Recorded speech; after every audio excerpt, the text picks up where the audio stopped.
Assalamualaikum Mas Menteri, apa kabar? Salam baik, apa kabar Mas Nino? Alhamdulillah sehat. Terima kasih Mas Menteri sudah meluangkan waktu untuk bincang-bincang tentang rancangan Undang-Undang Sistem Pendidikan Nasional atau RUU Sisdiknas. Seperti kita ketahui, pemerintah melalui Menteri Hukum dan HAM sudah menyampaikan usulan resmi pemerintah untuk memasukkan rancangan undang-undang ini menjadi bagian dari prolegnas prioritas kepada DPR. Nah, beberapa minggu terakhir banyak tanggapan dari masyarakat, masukan baik pro maupun kontra, yang ini semua menunjukkan kepedulian yang sangat tinggi dari masyarakat tentang pendidikan kita. Betul. Salah satu yang paling hangat diperbincangkan adalah soal kesejahteraan guru nih, Mas Menteri. Nah, ini boleh nggak minta penjelasan Mas Menteri tentang mengapa kita perlu mengubah skema tunjangan yang sekarang sudah diatur di Undang-Undang Guru dan Dosen ini. Betul. Makasih Mas Tino. Sebenarnya RUU Sisdiknas ini adalah punya potensi positif terbesar terhadap kesejahteraan guru. Itu adalah satu hal yang sebenarnya yang telah kami di Kemendikbudristek telah memperjuangkan selama 1-2 tahun terakhir, adalah mencari jalan bagaimana caranya kita bisa meningkatkan kesejahteraan guru dan bagaimana caranya kita bisa tidak mengecewakan guru yang sudah bertahun-tahun ini, berpuluh-puluh tahun menunggu tunjangan mereka tetapi masih mengantre dan tidak mendapatkannya. Jadi sebenarnya RUU Sisdiknas ini adalah kabar gembira bagi semua guru. Ini suatu hal yang saya rasa saya kepengen sekali berbicara langsung dengan para guru dan menjelaskan betapa besarnya potensi ini untuk meningkatkan kesejahteraan. Ya. Kalau RUU Sisdiknas ini terjadi, ada beberapa hal yang akan bisa tercapai. Yang pertama adalah RUU Sisdiknas ini menjamin bahwa guru-guru yang sudah menerima sertifikasi dan tunjangan tidak akan ada penurunan apapun. Mereka akan terus menerima tunjangan profesi mereka sampai dengan pensiun. Jadi aman, tidak perlu khawatir. Ya? Aman. Ada sekitar 1,3 juta guru yang saat ini menerima tunjangan dan mereka aman sampai pensiun. Ya. Ya. Tetapi ada 1,6 juta guru lainnya yang belum menerima tunjangan profesi, ya, tunjangan apapun, dan mereka ini sudah bertahun-tahun, berpuluh-puluh tahun menunggu jatahnya mereka. Peningkatan kesejahteraannya, ya. Betul. Kalau RUU Sisdiknas ini berhasil kita loloskan, yang 1,6 juta guru ini akan bisa langsung menerima tunjangan dan artinya kesejahteraan meningkat tanpa harus menunggu proses sertifikasi dan mengikuti program PPG. Ya. Ini kuncinya ini untuk yang 1,6 juta guru. Ya. Plus, di luar itu, kalau RUU Sisdiknas ini digolkan, untuk pertama kalinya di Indonesia, guru-guru PAUD, saat ini ada sekitar 250.000 guru PAUD, guru-guru pendidikan kesetaraan, dan guru-guru pesantren itu bisa juga diakui sebagai guru. Dan pada saat mereka memenuhi syarat, mereka bisa juga menerima tunjangan. Ya. Jadi RUU Sisdiknas ini sebenarnya semuanya kabar gembira.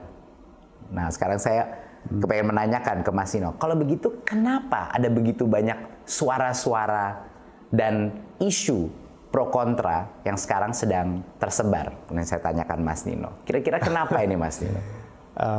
Satu, semua perubahan itu pasti menimbulkan kecemasan. Ya. Ini perlu kita pahami, perlu kita maklumi juga. Karena itu kita melakukan banyak komunikasi publik, termasuk seperti dialog sekarang ini, Mas Menteri. Betul. Ada kekhawatiran bahwa pertama, bagaimana dengan guru-guru yang tadi sudah menerima tunjangan, kalau undang-undang yang lama dicabut, apakah tunjangan mereka tetap diterima? Dan ini Mas Menteri tadi tegaskan bahwa mereka tetap dijamin menerima tunjangan profesi yang sudah diberikan, sampai dengan pensiun itu ada di pasal 145 ayat 1. Betul. Jadi di pasal RUU Sisdiknasnya, Betul. bukan janji dari pemerintah. Bukan, itu eksplisit ada. Ya, ada jaminan. Jadi ada aman. ketentuan transisi yang menjadi pengganti dari undang-undang yang dicabut. Ya, jadi itu aman. Insya Allah itu meredakan kecemasan 1,3 juta guru yang sudah menerima tunjangan ini. Ya. Nah, pertanyaan dari yang belum menerima ini juga valid. Ya. Kalau di Undang-Undang Guru dan Dosen sekarang diberi janji untuk bisa menerima TPG, tapi harus antri pendidikan profesi guru yang bertahun-tahun. Tapi kalau itu dicabut, bagaimana dengan nasib mereka? Nah, ini kan jawabannya agak berbeda untuk ASN dan untuk non-ASN nih, Betul. Mas Menteri.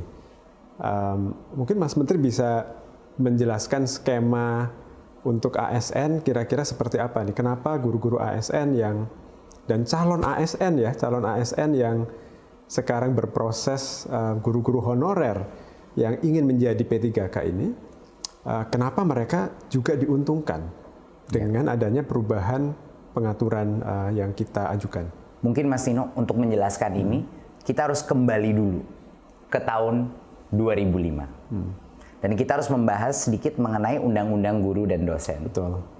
Jadi pasti banyak guru-guru ini semua menanya, kenapa sih saya untuk mendapatkan sertifikasi dan untuk mendapatkan tunjangan ini harus mengantre? Kenapa?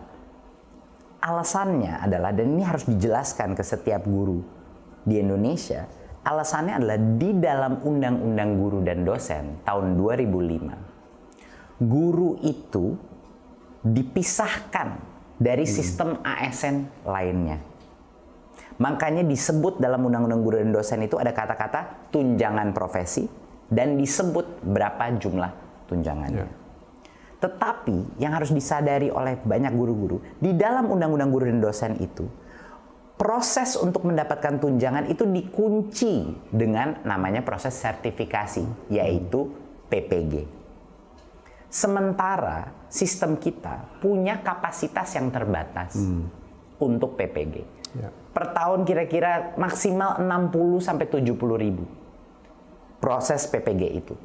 Dan itu harus dibagi dua. Harus ada PPG untuk guru-guru baru, Ya. prajabatan, Menggantikan yang pensiun. yang kita selalu kekurangan guru, ya, karena banyak yang pensiun setiap tahunnya. Plus harus dibagi sama PPG dalam jabatan, yaitu yang kita bahas hari ini.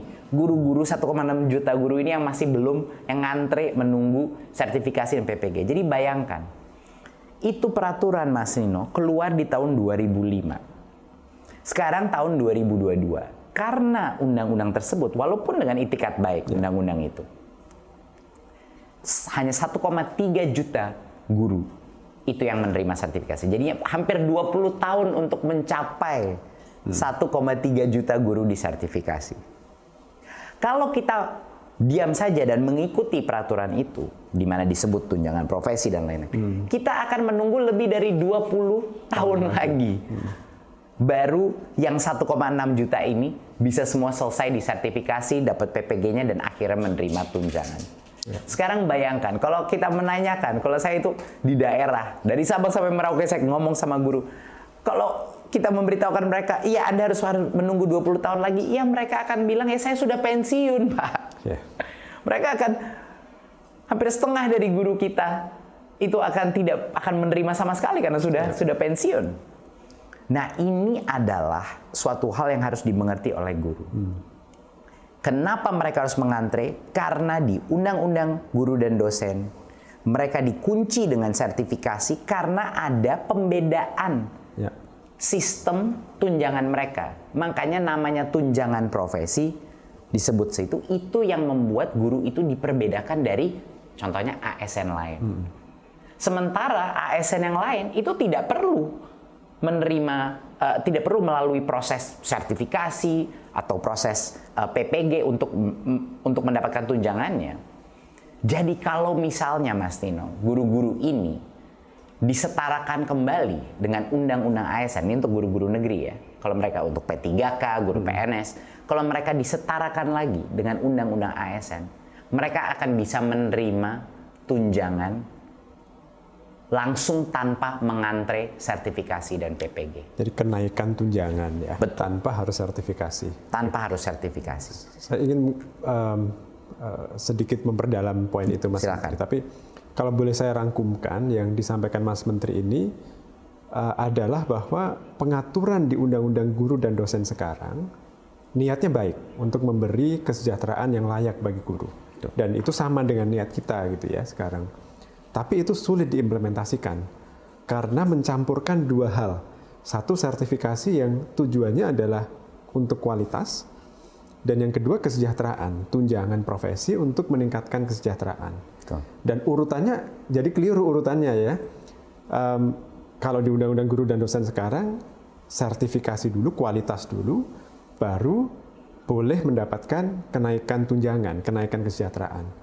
Padahal seharusnya ya, kalau orang bekerja menjalankan tugas sebagai guru, otomatis dia seharusnya mendapatkan penghasilan yang layak. Dan itu adalah kenapa kita pagi siang malam berjuang untuk RUU Sisdiknas ini.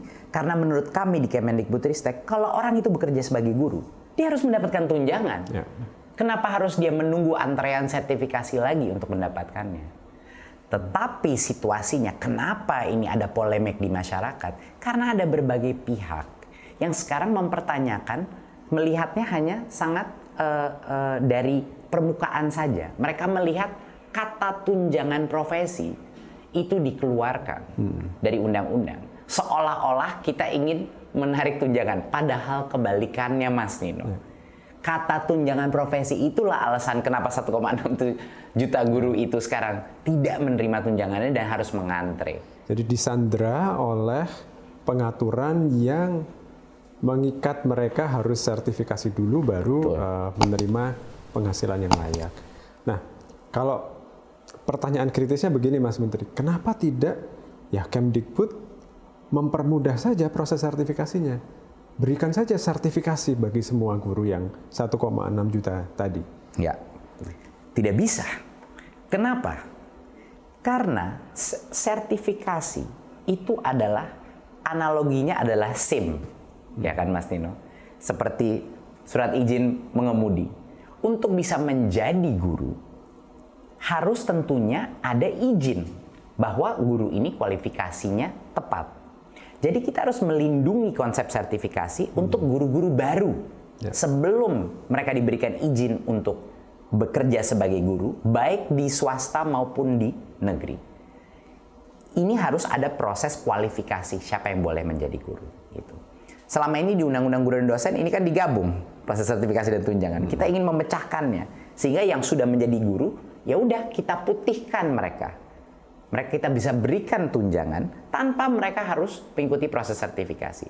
Dan benefitnya adalah sertifikasi masih terjaga. Untuk guru-guru baru kita memastikan guru-guru baru yang akan menjadi regenerasi proses transformasi ini kualitasnya baik. Plus kapasitas PPG itu bisa 100% kita dedikasikan untuk pelatihan dan sertifikasi guru baru. Sehingga menutup kebutuhan guru kita yang setiap tahunnya itu selalu ada kekurangan karena pensiun. Jadi ini akan meredakan tekanan ya dari kapasitas dan suplai guru kita yang sudah dikomplain di berbagai macam daerah. Ya, itu adalah benefitnya. Jadi kenapa kita tidak bisa langsung saja memberikan sertifikasi pada semuanya? Karena kita harus menjaga marwah daripada izin untuk mengajar sertifikasi. Jadi itu kita lindungi. Tapi ujung-ujungnya, dan ini yang harus guru mengetahui, ujung-ujungnya yang penting buat guru yang sudah menjadi guru sekarang itu apa? Apakah yang penting itu adalah peningkatan daripada tunjangan mereka, peningkatan kepada kesejahteraan mereka? Ya ini adalah cara yang terbaik untuk mengembalikan mereka kepada standar untuk yang guru negeri, kepada standar guru ASN. Tentang konsep tunjangan profesi tadi, guru ASN itu kalau mereka dikecualikan, mereka tidak bisa menerima tunjangan yang diatur di Undang-Undang ASN. Betul. Itu ya. Nah, pertanyaan kritis lainnya adalah, bukankah guru ini pekerja profesional yang seharusnya mendapatkan tunjangan yang disebut sebagai tunjangan profesi? Nah, jawaban terhadap ini kan sebenarnya menurut Undang-Undang ASN, tiap jabatan itu memiliki tunjangan khusus gitu ya, yang disebut sebagai tunjangan jabatan fungsional. Ya. Itu nanti bisa saja kita atur gitu ya Mas Menteri di dalam aturan turunannya bahwa tunjangan jabatan fungsional guru itu secara substansi sama dengan tunjangan fungsional yang diterima sekarang gitu. Hanya kita mengikuti rezim peraturan perundang-undangan, undang-undang ASN sehingga mereka bisa segera mendapatkan kenaikan tunjangannya. Betul. Pertanyaan kritis berikutnya adalah, bukankah sekarang guru ASN ya sudah menerima tunjangan jabatan fungsional itu tapi kecil sekali? Iya, dan itu benar sekali. Dan kenapa tunjangan fungsional guru itu kecil sekali? Kita lihat lagi, kita kembali ke sejarah. Kalau kita melihat posisi-posisi ASN lainnya, Mas Nino, itu tunjangan fungsional mereka itu terus meningkat, ya kan? Selalu ada penyesuaian meningkat. Tapi tunjangan fungsional guru itu jauh lebih rendah karena di tahun 2005 waktu Undang-Undang Guru dan Dosen itu keluar, timbullah ini konsep tunjangan profesi baru dengan 1 kali gaji. Karena ada pemisahan track guru untuk tunjangan, tidak ada insentif untuk pemerintah meningkatkan tunjangan fungsionalnya. Jadi ketinggalan tunjangan fungsional guru. Jadi tetap dibuat kecil ya, karena dianggap sudah ada pengaturan yang tersendiri. Betul. Jadi kenapa tidak naik ya? Karena mereka melihat Undang-Undang Guru dan Dosen kan sudah ada tunjangan profesi namanya. Ya. Nah, inilah makanya guru-guru harus mengerti bahwa yang namanya tunjangan profesi ini dengan penyebutan dalam itu, itulah yang menghasilkan komplikasi daripada sistem ini. Sedangkan kalau mereka dikembalikan ke undang-undang ASN, dan kalau yang bagian swasta dikembalikan ke undang-undang ketenagakerjaan, mereka akan jauh lebih mudah untuk pemerintah memberikan tunjangan, jauh lebih mudah untuk pemerintah memastikan akuntabilitas, dan jauh lebih mudah untuk pemerintah melakukan peningkatan daripada tunjangan fungsional daripada guru. Karena itu tinggal kita merubah peraturan pemerintah. Peraturan presiden. Peraturan presiden. Dan itu jauh lebih mudah. Jadi itu kira-kira secara teknis ya. Nah makanya, tapi di lapangan Mas Nino, ada yang bilang tunjangan profesi hilang, itu mudah sekali gitu menyerangnya. Gitu, bahwa tunjangan profesi sudah hilang, jumlah tunjangan iya, kok kita disamakan dengan ASN lain. Untuk itu saya tuh ingin sekali berbicara pada guru. Ujung-ujungnya Bapak Ibu guru, yang penting itu apa sih? Kesejahteraan Anda naik kan? Itu yang paling penting. Kita jangan berbicara terlalu panjang mengenai kritik-kritik yang hanya di permukaan saja, yang bisa mungkin men-trigger atau memancing emosi, karena gampang sekali dipeluntir. Ujung-ujungnya guru harus tahu masalah sekarang ada di dalam Undang-Undang Guru dan Dosen karena ada sebutan tunjangan terpisah, tunjangan profesi itu. Itulah kenapa itu harus kita keluarkan sehingga kita bisa memberikan uang dan tunjangan kepada guru sekarang, Mas Nino. Guru itu butuh uang sekarang, bukan dalam 20 tahun. Nah, itu yang mau kita lakukan. Betul, betul. Nah, Mas Menteri kan tadi menyebut guru swasta. Ya. Yang tadi kita bicarakan itu pengaturan untuk guru-guru ASN. Betul. Yaitu PNS dan P3K. Jadi semua ini yang baru mau diangkat jadi P3K, yang udah 300.000 diangkat dan akan ada ratusan ribu lainnya, ini juga masuk dalam kategori itu kan. Betul. Yang ASN, betul. Silakan. Betul. Kalau yang swasta gimana Mas Nino? Nah, kalau yang swasta ini pengaturannya agak berbeda. Kalau guru ASN, P3K maupun PNS itu akan diatur di bawah rezim undang-undang ASN. Kalau swasta tentunya mengikuti undang-undang yang berlaku untuk mereka, yaitu Undang-Undang Ketenagakerjaan dan peraturan-peraturan turunannya.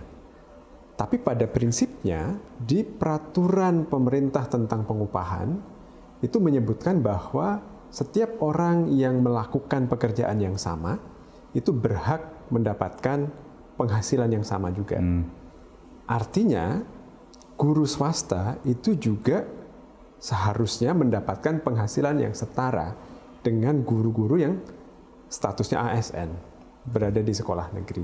Betul. Nah, sekarang pertanyaannya, kehadiran negara bagaimana Mas Menteri untuk membantu sekolah-sekolah swasta ini supaya mereka bisa memberikan penghasilan yang layak setara dengan guru-guru ASN tadi? Betul.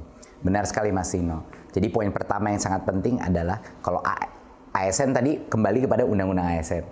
Kalau swasta kembali kepada undang-undang ketenagakerjaan. Dan ini akan menguatkan kapabilitas pemerintah untuk bisa mendorong sekolah-sekolah swasta untuk memberikan gaji atau upah yang jauh lebih layak kepada guru-guru swasta. Karena kita bisa mendorong lewat dua hal. Yang pertama, kita bisa memberikan dana bantuan operasional sekolah yang lebih tinggi untuk menutupi mandat bahwa guru-guru itu dibayar sesuai atau setara dengan guru-guru PNS atau guru-guru ASN. Itu yang pertama.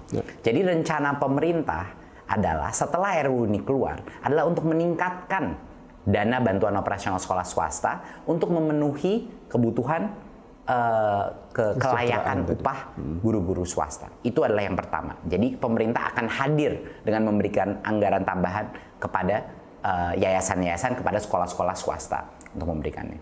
Kedua, bagi sekolah-sekolah swasta yang tidak menggunakan uang itu misalnya untuk memastikan bahwa gurunya dibayar di atas UMR dan lain-lain, dan kita melihat, saya udah banyak sekali sekolah, saya lihat yang guru-gurunya bahkan di bawah UMR Mas Tino, dan ini suatu hal yang tidak bisa terus terjadi. Ini memberikan kita, karena sudah menyambung dengan Undang-Undang Ketenagakerjaan, memberikan pemerintah kapabilitas untuk mendorong sanksi-sanksi dan untuk mengatur peraturan dana bantuan operasional sekolah itu, karena itu ada di bawah kontrol kita, untuk memastikan bahwa yang diprioritaskan dulu adalah upah yang layak bagi guru-guru swasta. Jadi dua mekanisme itu adalah benefit ya daripada perubahan di RUU Sisdiknas ini. Jadi melalui peningkatan subsidi kita, BOS, bantuan operasional sekolah, yang itu di bawah kontrolnya Kemendikbudristek. Jadi kita bisa memandatkan, mengharuskan sekolah swasta untuk memprioritaskan penggunaan dana BOS ini bagi penghasilan gurunya, kesejahteraan gurunya. Dan kalau itu tidak terjadi, ada berbagai macam sanksi yang bisa kita lakukan, termasuk penahanan dana BOS tersebut. Kalau misalnya yayasan itu tidak membayar upah yang layak, gitu. Jadi itu adalah garansi check dan balance yang akan kita lakukan kepada sekolah-sekolah swasta. Dan yang kedua tadi, justru karena ikut Undang-Undang Ketenagakerjaan yang aturan turunannya sudah sangat detail, sangat lengkap, melindungi hak-hak pekerja, justru karena itulah guru-guru di sekolah swasta ini bisa lebih punya kepastian hukum sebenarnya ya. Betul. Karena tidak dikecualikan lagi. Betul. Sekali lagi, kembali lagi.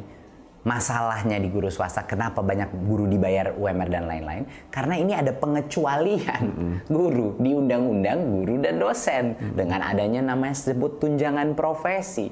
Jadi baliknya ke situ lagi Mas Tino.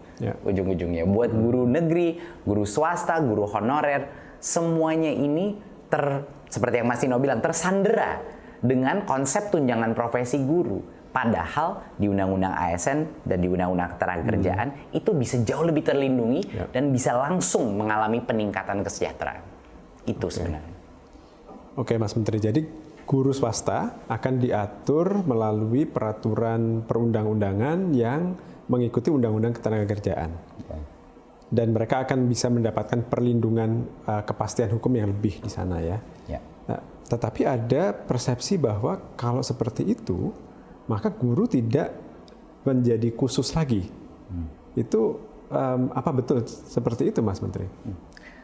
Mas Tino, hampir semua profesi, mulai dari pegawai sampai dengan CEO di seluruh Indonesia itu dilindungi oleh Undang-Undang Ketenagakerjaan.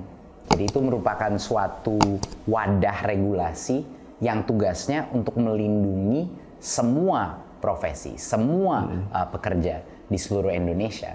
Jadi termasuk guru, termasuk CEO, dokter, insinyur, dan lain-lain. Jadi ini bukan sesuatu yang baru atau sesuatu yang ingin merendahkan guru, tapi malah untuk memastikan bahwa guru mendapatkan perlindungan yang seluruh sektor ekonomi kita juga mendapat perlindungan tersebut. Ya, jadi undang-undang ketenagakerjaan ini melindungi siapapun yang bekerja di luar pemerintah, gitu ya. Intinya. Oke. Nah, saya ingin kembali ke sesuatu yang disampaikan Mas Menteri di awal tadi tentang guru PAUD, guru non formal, pendidik yang ada di pesantren. Kenapa kita melakukan perubahan tentang status mereka melalui rancangan undang-undang Sisdiknas ini, Mas Menteri? Jawabannya sangat sederhana, karena mereka itu guru. Mereka itu guru. Guru-guru pesantren, pesantren formal, guru-guru PAUD, guru-guru pendidikan kesetaraan. Kami di Kemendikbudristek merasa sudah saatnya untuk mereka diakui sebagai guru. Apalagi kita tahu misalnya PAUD. Kita tahu betapa besarnya peran pendidikan anak usia dini dalam pengembangan di masa depan mereka. Kita sudah tahu, sainsnya sudah sangat terbukti betapa pentingnya. Lalu kenapa guru-guru PAUD ini tidak bisa diakui sebagai guru? Dan kalau diakui dan memenuhi syarat tidak bisa menerima tunjangan gitu. Sama juga dengan guru-guru pesantren. Saya menginap di salah satu pesantren di Jawa Timur dan fungsi daripada para pengajar-pengajar di pesantren itu ya guru, dan banyak dari mereka yang menggunakan standar nasional pendidikan dan berbagai macam unsur dari kurikulum nasional kita. Jadi menurut saya sudah waktunya bahwa guru-guru pesantren, guru-guru sekolah kesetaraan dan guru-guru PAUD itu diakui sebagai guru. Jadi sangat penting menurut saya bagi kelompok-kelompok ini untuk menyuarakan dukungannya terhadap RUU Sisdiknas ini agar masyarakat juga bisa mengerti kenapa mereka harus dan patut diberikan hak dan kesejahteraan yang sama dengan guru-guru lain. Itu bagi kami sangat penting bahwa ini tersebar berita bahwa kelompok-kelompok yang saat ini belum diakui sebagai guru akan bisa akhirnya mendapat kesetaraan sebagai guru. Jadi jangankan tunjangan, pengakuan bahwa mereka adalah guru pun selama ini tidak ada di undang-undang Sisdiknas yang berlaku maupun undang-undang guru dan dosen. Betul. Untuk PAUD bahkan ini mungkin belum banyak yang tahu, PAUD itu tidak diakui sebagai jenjang pendidikan. Betul. Di Sisdiknas yang sekarang berlaku. Jadi betul, rancangan undang-undang Sisdiknas yang kita ajukan ini ingin membuat tata kelola yang jauh lebih inklusif dan jauh lebih adil bagi semua yang menjalankan peran sebagai guru ya. Betul. Jadi ini adalah RUU dengan aspirasi inklusi yang sangat besar. Jadi benar-benar arah dan spirit daripada RUU ini adalah inklusi. Ayo kita sama-sama gotong royong, kita libatkan yang tadinya dikeluarkan dari sistem, kembali masuk ke dalam sistem. Baik, mungkin menjelang akhir saya ingin menanyakan tentang kepastian nih Mas Menteri. Semua yang kita sampaikan tadi itu tergantung pada peraturan turunan dari rancangan undang-undang Sisdiknas ini. Betul. Nah, apa jaminannya bahwa setelah RUU ini disahkan, peraturan turunannya akan mencerminkan apa yang kita cita-citakan melalui rancangan undang-undang Sisdiknas ini? Betul. Mungkin untuk menjawab itu saya menanyakan pertanyaan dulu. Apa jaminannya waktu undang-undang guru dan dosen di tahun 2005 memberikan tunjangan profesi? Ya. Apa jaminan yang telah terjadi? 20 tahun itu guru-guru menunggu dan hanya sebagian yang sudah menerima. Jadi undang-undang yang saat ini sudah ada itu pun ternyata tidak menjamin. Karena tidak bisa diimplementasikan ternyata. Betul, ya. Betul. Nah, itulah alasan kenapa pemerintah sekarang mengambil posisi dan sedang menyiapkan berbagai macam peraturan turunan yang kami siapkan untuk tahun ini dan tahun depan. 2023. Inilah kenapa ada urgensi bahwa masyarakat terutama guru harus bersuara untuk mendukung RUU Sisdiknas ini. Agar di tahun 2023 semua peraturan turunannya sudah bisa siap selama kita masih berada di sini di tahun 2023. Ini adalah poin yang menurut saya sangat penting. Dan bagi mungkin pihak-pihak yang masih tidak punya kepercayaan kepada pemerintah dalam aspek kesejahteraan guru, saya mudah sekali menjawabnya. Track record kita selama ini, Mas Nino, di Kemendikbudristek adalah keterpihakan yang sangat jelas kepada guru. Dan ada jutaan guru yang sudah merasakan keterpihakan Kemendikbudristek terhadap guru. Saya kasih contoh. Bantuan subsidi upah di masa COVID, itu kita yang perjuangkan. Pulsa bagi guru-guru dan murid-murid pada saat itu kita yang perjuangkan. Kita merubah mekanisme dana BOS untuk memberikan fleksibilitas terbesar untuk kepala sekolah bisa menggunakan dana BOS untuk membayar guru honorer. Dan selama berpuluh-puluh tahun baru sekarang ada titik terang untuk para guru honorer. Dan 300.000 guru honorer sudah menjadi P3K dan ratusan ribu lainnya akan menjadi P3K dan ASN. Dan grup-grup ini P3K pun yang akan menerima benefit daripada tunjangan fungsional yang bisa langsung diberikan kepada mereka daripada menunggu antrean lagi untuk sertifikasi. Jadi, poin saya adalah saya dengar banyak suara-suara di luar situ yang selalu mencurigakan terhadap pemerintah saat ini. Tapi saya tidak perlu menyebut janji-janji ke depan. Lihat saja track record kita ke belakang. Betapa besarnya perjuangan kita untuk kesejahteraan guru. Dan kenapa kita mau merombak ini RUU Sisdiknas adalah untuk ini. Kenapa kita siap merepotkan diri, berjuang di parlemen, berjuang di Kementerian Keuangan, berjuang di Kemenpan RB untuk melakukan ini. Perjuangan ini adalah terutama untuk memastikan sistem ke depan memprioritaskan kesejahteraan guru.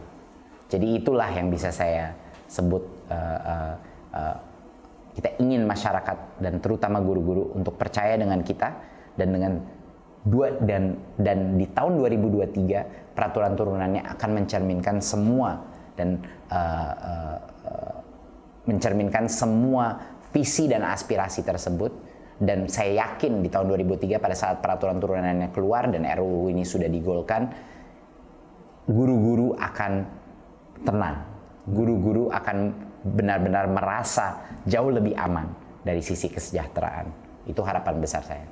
Jadi ada urgensi kenapa kita perlu membahas rancangan undang-undang ini bersama dengan DPR nantinya, Mas Menteri ya. Betul. Mungkin yang perlu kita tekankan juga adalah bahwa kita menjalankan semua prosedur dalam penyusunan undang-undang. Jadi kita mengikuti peraturan perundangan tentang pembentukan undang-undang dengan setia. Mulai dari tahap perencanaan dan sampai nanti kita membahas dengan DPR. Pelibatan publik juga sudah kita lakukan. Kita punya website yang memungkinkan masyarakat mengakses semua naskah akademik maupun naskah undang-undangnya secara lengkap dan juga memberikan umpan balik pertanyaan, masukan, pasal per pasal di sana. Jadi insya Allah kita terbuka melakukan proses ini. Kita tidak ada yang ditutup-tutupi. Ini semuanya terbuka dan kita justru ingin masyarakat berpartisipasi secara bermakna dalam proses penyusunan ini, Mas Menteri ya. Betul. Dan mungkin dari saya ingin memastikan bahwa harapan besar saya adalah guru-guru tidak terpancing dengan berbagai macam tuduhan yang tidak berbasis logika dan fakta dari apa yang kita inginkan. Ya, jadi sekarang kita untuk mereview ya Mas Nino, kita sudah menjawab tadi kenapa tunjangan profesi dan jumlah tunjangan harus dikeluarkan. Karena itulah alasan guru-guru sekarang tidak bisa menerima tunjangan. Kita sudah menjawab, yang sudah dapat tunjangan bagaimana? Apakah mereka akan dirugikan? Tidak. Di undang-undangnya dijamin mereka akan terus mendapatkan sampai mereka pensiun. Ya kan? Ketiga, bagi guru-guru swasta, kita memastikan bahwa kita akan meningkatkan bantuan operasional sekolah pada mereka dan juga akan menggencarkan peraturan undang-undang ketenagakerjaan untuk memastikan mereka tidak dibayar di bawah UMR, ya, mendapat tunjangan yang layak. Jadi sudah aman. Keempat, bahwa guru-guru PAUD, guru-guru pendidikan kesetaraan, dan guru-guru pesantren formal akan bisa diakui sebagai guru dengan semua benefit dan tunjangan yang ada di sini. Ya, jadi ini semuanya adalah kabar gembira, dan kami sudah membicarakan semua aspek apa tadi kritik-kritik yang dilemparkan.